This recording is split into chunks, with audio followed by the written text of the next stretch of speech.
On the 29th of December 1940, London would experience one of its worst nights of the Blitz. German bombers dropped tens of thousands of incendiary bombs on this city and destroyed more of it than the Great Fire of London had done in 1666. The following morning, a photographer took a picture through the smoke and fire of St. Paul's Cathedral. It became an instant classic, one of the most famous photos ever taken, and for many people in war-torn Britain, it was a symbol of hope that their nation would survive this terrible war. Today, I'm going on a tour around London to learn more about what happened that night.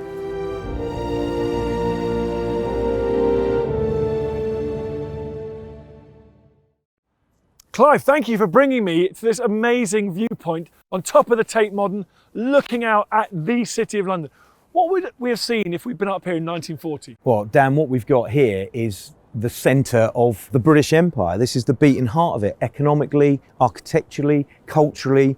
This whole area would have been a vibrant mass of people, and St. Paul's would have dominated. It kind of dominates today, but nowhere near as much as it would have done. And it's surrounded by those ring of wren churches. And as the more you look, the more you see, 20 plus, 19 of which are going to be badly damaged on the night, the 29th. The other big factor of the city were the livery halls. You know, over 30 of the livery halls badly damaged on that night. And so it was absolutely essential that regardless of what was going on in the skies above, that this place kept moving. So why is the German Luftwaffe trying to smash up the City of London in December of 1940? Oh, there's a number of reasons. We could debate it for hours, couldn't we? I mean, is it a mistake by Hitler to turn his attention to bombard the civilian population, when if he'd have kept on at the airfields, perhaps the Royal Air Force wouldn't have been able to recover and we may have lost the Battle of Britain. This is very much part of that Battle of Britain. And the fact that they turned their attention to these cities, we've started to bomb some of the German cities, so this is as an air of revenge around it. You know, we've had a year to get ready for this, because from 1939 to September 1940, nothing had happened. The first bombs drop in the capital, just a couple of them, August 24th. But it's not until September the 7th that it really gets going. Does Hitler think if he just trashes the imperial capital that Britain might just bow out of the war? It does, from a point of morale and a point of economics as well. A lot of the firefighters on that first night had not seen a fire before. They trained but not actually seen a real fire.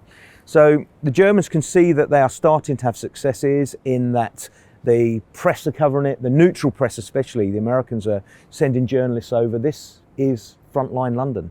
And this is where the story is on most of the newspapers of the day. And what makes it a legitimate target? Really, it's just the fact that in the First World War, we put an anti-aircraft gun on top of Tower Bridge, which means we are arming the city, and therefore we are exceptionally vulnerable for attack. And now, because what we know, 80 years on, it's very hard to break civilians' morale under any circumstances from air power. You know, you just can't achieve it. Long nights at the moment, so plenty of darkness. What time do they take off from their bases in France? Well, they take off 5:30ish. The first sirens are heard around about 6, and then 6:15 is the first, not crumps of bombing, because these are incendiary devices, and they're described often as sound like someone emptying a coal scuttle onto a kitchen floor.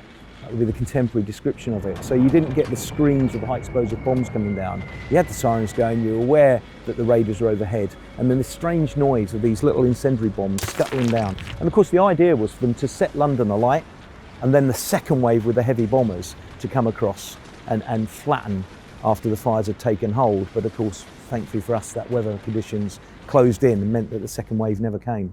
It's really important to understand the different kinds of bombs that were being used, because they're very, very different, aren't they? The incendiary bombs really were the story of the night. About 180 of these in each aircraft, and they would just tip up the breadbasket and out would scuttle 20, 30 of these things. And importantly, they're designed to go through roof tiles and lodge themselves in roofs and then start a blaze. It's a magnesium fire.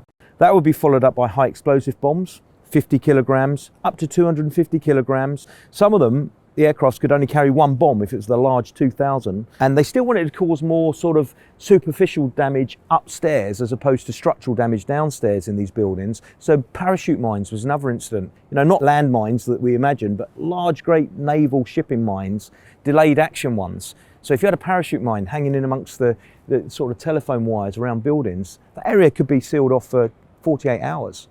which becomes a real hindrance, because one of the important things about the Blitz is we can't all take shelter. The city has got to keep moving because it's the economic powerhouse of the empire.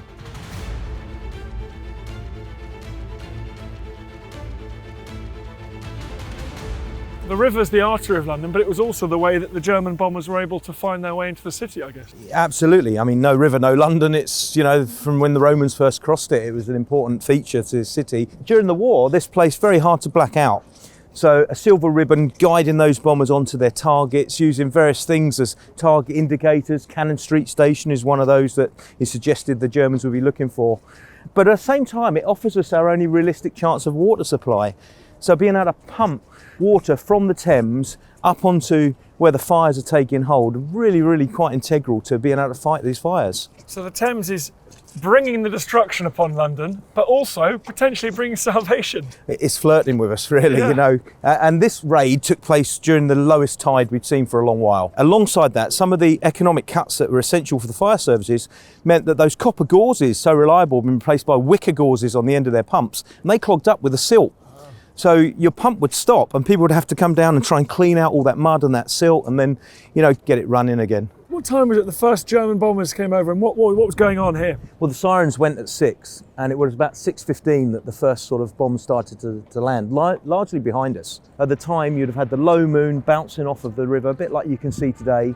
The searchlights illuminating the sky, crisscrossing each other again, bouncing off of this river.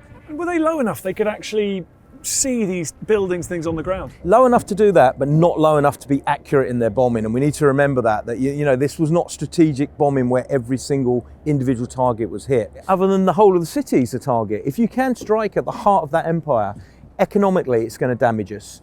From a morale point, it's going to damage us. It's actually anyone looking on is going to see London's in trouble. And at that time, remember, we are pretty much representing free Europe by this stage of the war. So, you know, that's what they're trying to do, is start that firestorm that will go through. They'd had experiences of it. They'd had quite a successful raid in the First World War here with airships dropping incendiaries in and around St Paul's, caused quite a lot of damage. The Kaiser wasn't happy, so now they could do it on a grand scale.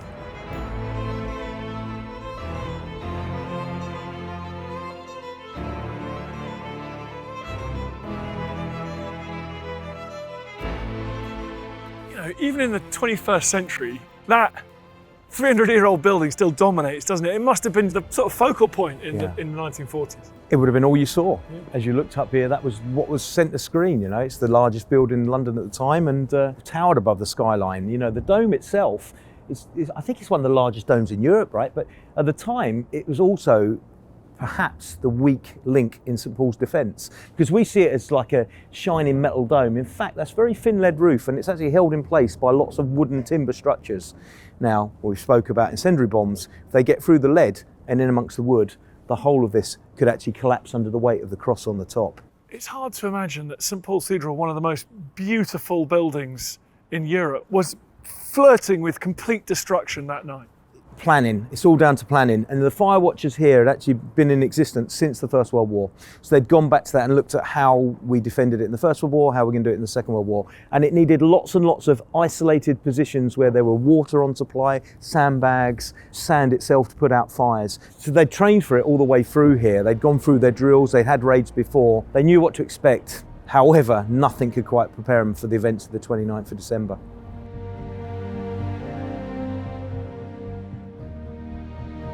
Every time I get a view of St Paul's from a place like this, I just think of that photo. It's just one of the most famous photos ever taken, and it was taken that night. Absolutely, iconic photograph actually. The guy Herbert Mason, who was working for the Daily Mail at the time, very lucky, just a glimpse where the clouds parted and there was the dome of St Paul's for him to take that one shot. And they estimate the exposure time would have been absolutely minimal. And of course, being in black and white makes it all the more evocative really, because colour footage was not only expensive and hard to get hold of, but was actually discouraged by the censor. They didn't want colour photograph.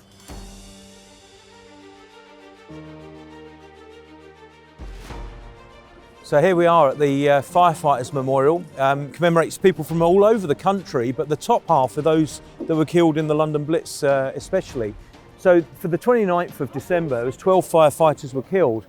Only 3 of those in the square mile, most of them out in the suburbs, South East London and the East End. One of the guys killed on that first night here, James Daly, he actually lived half a mile from where I live in Hertfordshire. He'd come in from Old Welling and was a volunteer firefighter, and it was up on the City Road where him and his oppo were both killed in a collapsing building. And another of the guys killed on that night was Sidney Holder. Holder, you'll all be familiar with the painting of the wall collapsing on them that you see in the Imperial War Museum. The memorial itself, look at these guys calling water up from the Thames, desperate to pour it down onto St Paul's. So hang on, they got a day job and they're coming in at night to do this? You've got to think more like the Army Reserves really. When they joined the AFS, they hadn't come from a firefighting background necessarily. A lot of the people that went into the Auxiliary Fire Service were people that were interested in the arts. If they were pacifists and didn't want to directly be a combatant in the war, this was their way of still taking part in the war effort. Really good one on this, Dan, is they needed to expand the amount of fire appliances. You needed people who had their own vehicles and who knew their way around London. Who are you going to call? Black cab drivers. Most of these fire appliances were black cabs driven by the taxi driver, ladder on the roof, bell in the window and a trailer pump on the back, operating 4 or 5 of them, and that's how they would deploy. Battleship grey taxis. So these are not professional firefighters? No, some of them that would get to work with regular fire stations would be called Red Riders because they got to go on the side of a big shining red fire appliance at the start of the war. By 1940, everything was painted industrial grey for various reasons. But an auxiliary fire serviceman, very, very proud of his role in the war, and it's only in August of 1941 they become the National Fire Service. But at the time of the Blitz, it's the AFS. So as that raid unfolds, firefighters have been deployed. How quickly before, well, pretty much all these buildings just on fire? Within the first hour. You know, once they get route, everything here is ablaze. The churches are all ablaze, 19 of them are ablaze. And that's before we get to the warehouses, and most importantly of all, Paternoster Row, where the books are kept. These things are going to act as like kindling for this Luftwaffe flames. One of the things you would have seen here, certainly in the morning after the raid, was the amount of fire hoses that were just laying across roads. You'd almost be tripping up over them. You know, you're meant to make do and mend at the end of your fire shift. You pack up and go away. But these crews are relieved in situ. Some of them have been on duty for up to 12 hours. A new crew takes over. There's bits of pipe laying around, hose pipe everywhere. Generators have failed, pumps have failed. It would have resembled a battlefield. And a lot of them had experience of battlefields. They'd served in the First World War, remember. But Churchill gave them a wonderful title. He referred to these guys as heroes with grimy faces. It kind of summed it up, really. I've actually got a photograph of exactly the sort of character that you see, you know. You can see him in his AFS uniform, wearing his Great War medals. And we mentioned about cab drivers. There he is. There's your London taxi with a fire crew and just a trailer pump tied round the back. 'Cause there's no tow bars in those days. You literally just rope it through, ladder on the roof, and that's your London taxi ready to go to war. I noticed a woman in that photo. Were the women firefighters as well? Yeah, here we see them. They played many roles in the Auxiliary Fire Service. On the left, you can see them as a reporting agent, taking the calls at the switchboards, dispatching the units, and then, you know, right in the front line, these guys are up on street level, running messages around. Communications is the first thing that goes down in a war, and you have Boy Scouts volunteering as well to run messages around from fire to fire. You know, this was a real community effort here. And everyone played their role, and this is the list of female firefighters that were killed throughout the war.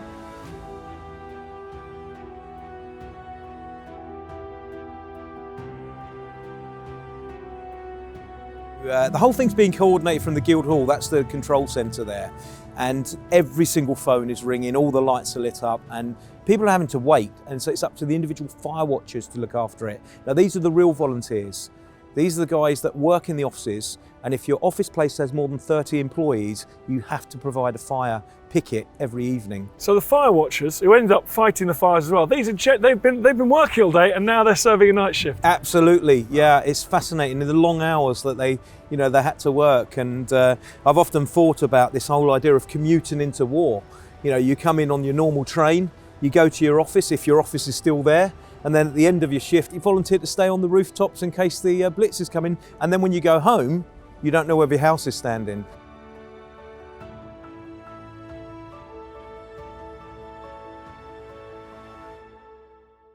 So Clive, you brought me here to the Guildhall. What's the significance of this place? This is where the battle was fought from. Underneath the Guildhall itself is where the Auxiliary Fire Service Control Centre was. You can imagine this banks of male and female operatives waiting there. And initially 6 o'clock, not a lot.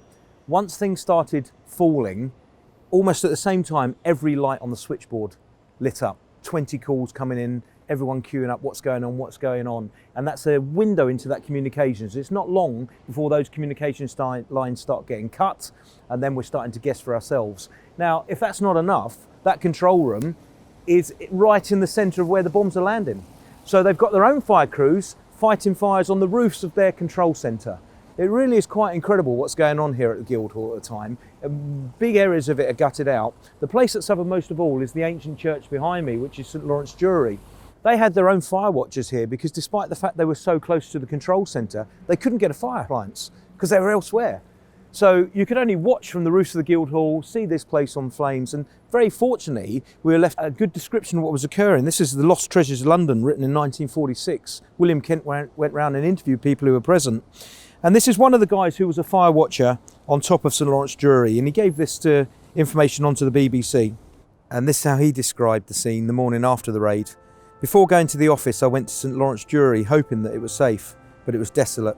The 4 stone walls stood fast, and the masonry of Wren's square-built tower had withstood the fire, but the roof had collapsed and the whole church was knee-deep in smoking, smouldering ash and wreckage. Some of the great oak beams were still burning when I got there. They were alarmingly close to the strong room, built into the tower walls, where the ancient records and the plates were stored. I asked a party of firemen for help. They hacked away the burning timber and cooled the strong room door and walls with water from their hoses.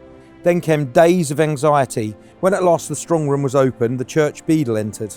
There was a moment of suspense, and then he handed out all the treasures within. And that was a scene that would have been replicated in all of these churches. You know, those priceless plates and silverware that locked away in the strong room. Has it survived? Are we going to get it back again? All under lock and key, no key holders to be found.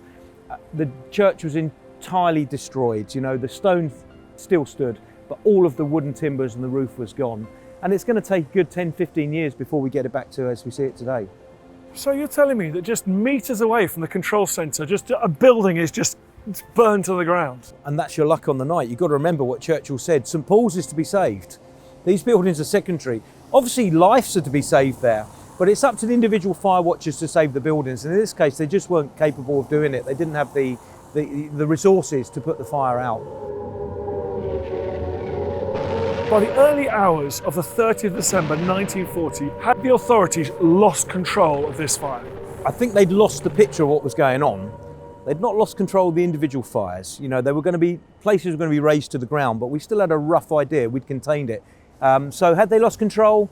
No. Had they run out of resources? Yes. One of the key indicators here then is when the all clear sounded, many of the people involved on the ground didn't know. They carried on fighting the fires. The bombers had left, but their job was still to fight those fires. And that's where we get back to that situation where what would have occurred had the heavy bombers arrived in another wave. But of course, as we know, weather closed in and that never occurred.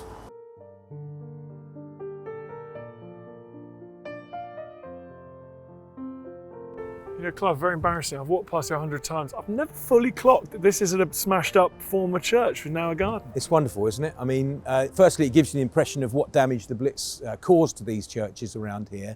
At the end of the war, there were so many of these burnt out. They had to make a decision about which ones they kept, which ones they turned into peaceful gardens. And in the end, 3 or 4 of them were turned into places like this for city workers to eat their sandwiches, probably not aware of, you know, what surrounds them like yourself. But this was completely razed to the ground. As you can see, only the tower survived, as many of the Wren towers did. And it's right in the middle between, well, Guildhall's just around the corner, behind a St Bart's hospital. Very important. If you're a civil defence worker and you're injured, you were taken there as a priority. And then in the shadow of St Paul's, you can see the cross just behind us. And between us and there is Paternoster Row that we'll learn about in a while, which was probably the largest fire in this area. So this is clearly going to be hit. It's just hard to imagine that in that one night, London and the world lose so many sort of cultural, architectural treasures like this. Well, that's right. I mean, I think post-war, they've done not a bad job of keeping them as decaying splendour like you see today, so they're reminders to it.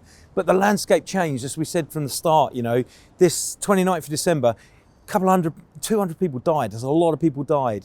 But it's the landscape that changes in this raid. It's so much of the recognisable buildings to Londoners at the time were gone as they remember them forever. We're standing in these ruins. By the next morning, would it have just been flatten this whole area. Well, the flattening has to take place after that because you can't leave buildings up that are dangerous. So what's sort of a little bit hazardous, a little bit dodgy, then the heavy rescue squad workers come in, and they're the guys that firstly are looking for any survivors that are in the buildings, but then having to pull down the buildings and make them safe. What we do know is this area here, where we are just to the north of Cathedral, was almost a desert landscape.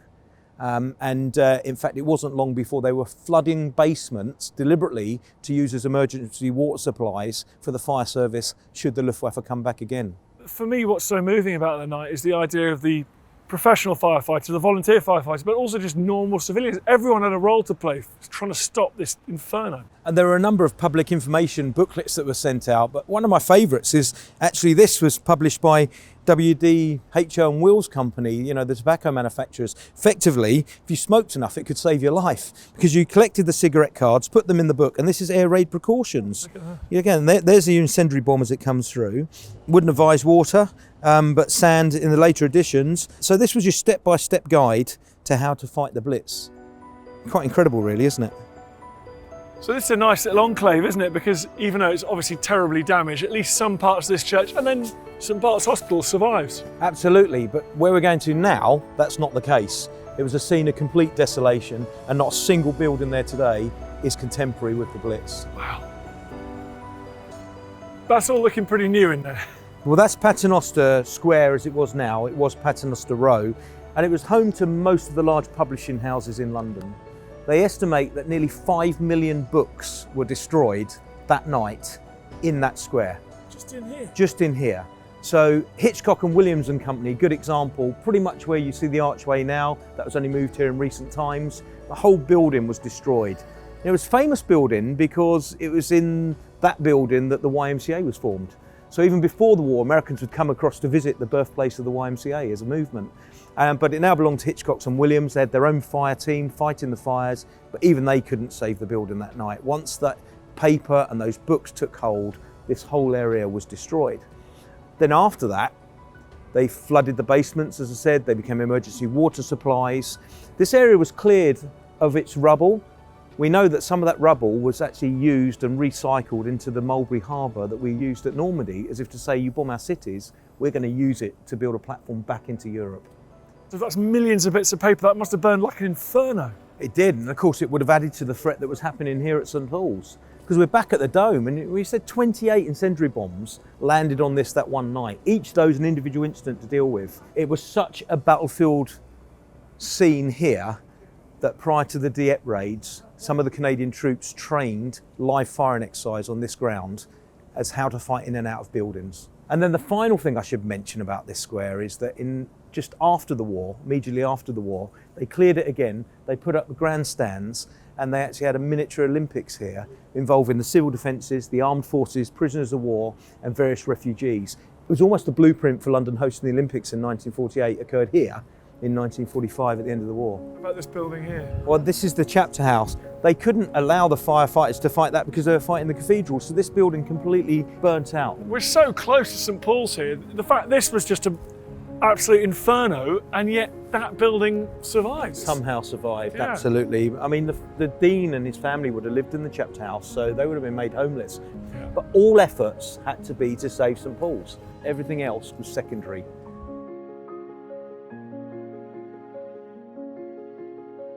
So we're right up along the outside wall of St Paul's. Now, in fact, can you hear the choir? I think we can hear the St Paul's choir. We can. The St Paul's Choir School just in the grounds Lovely. here, of course, and they had to be evacuated. The actual choir for the Blitz period went down to the West Country, and when you read about it, it was said that they didn't really feel St Paul's was open again until that choir was brought back post-war, and once again this whole area echoed with the sound of choir people singing. Like it is now, but we also got the damage here. This is classic shrapnel damage, not caused by incendiary bombs, but a number of high explosive bombs that were dropped on the evening or maybe later in the war, and this is what happened. Shell splinters caused this. I've brought some shrapnel along with us so you can see exactly what it looked at. I've got a couple of parts there. If you feel how sharp that is. Terrifying, you isn't know, it? and that flying off a building like that is exactly what would make that sort of damage So these would have been scything through the air, white hot, dangerous to buildings and obviously mortally dangerous to people. If they can do that to stonework, you can imagine it's quite horrific, isn't it? So although this building does bear scars, they're pretty superficial. The rest of this area was completely levelled. How did this old girl survive? You could say there was a little bit of luck. There was certainly a lot of hard work involved. Remember we mentioned all of the fire watchers that were due to come on duty. Well, in fact, this raid occurred before they were due to start their shift. So it really relied on people saying, this looks like this is a heavy one, I'll get down the cathedral and help out where I can. 28 different incendiary devices bouncing off the roof, landing in the gardens behind me and getting caught up in these little sort of square alcoves. At one stage there were 4 or 5 different fires burning inside the cathedral itself. Individual instance. The one that caused the most concern, way up in the rafters, no one could get to it. If that had started burning away at that ancient oak, as we know, the whole thing may have collapsed. Now, by some sort of miracle, it just dislodged itself before anyone got to it, fell down onto the flagstone flooring, and then it goes out, it dissipates. The surrounding area is on fire, there's bombs hitting this building. It must have been dangerous for the people on duty. Oh, and it was dangerous. Not if you head for heights for one thing. Some of these domes, when you're up there on a bit of rope, is very dangerous indeed. But there was an added complication this night because the Germans continually innovating the way they would deliver their ordnance. And on this occasion, it's one of the first times where 1 in 10 of the incendiary bombs had an anti-personnel device that meant if you approached it, it's likely to explode. It's almost like a lottery. You didn't know if you had one of those or not. So you had to urge a bit of caution as well as the need to just put the thing out. If it hadn't been for the bravery, the skill and the speed of the people protecting this building, St Paul's could have gone that night. Absolutely. And had we lost St Paul's, what sort of a London would we have woken up to? Would that have been the thing that affected the morale of the population? As it was, for whatever reason, a number of reasons, St Paul's stand in the next day and London can carry on.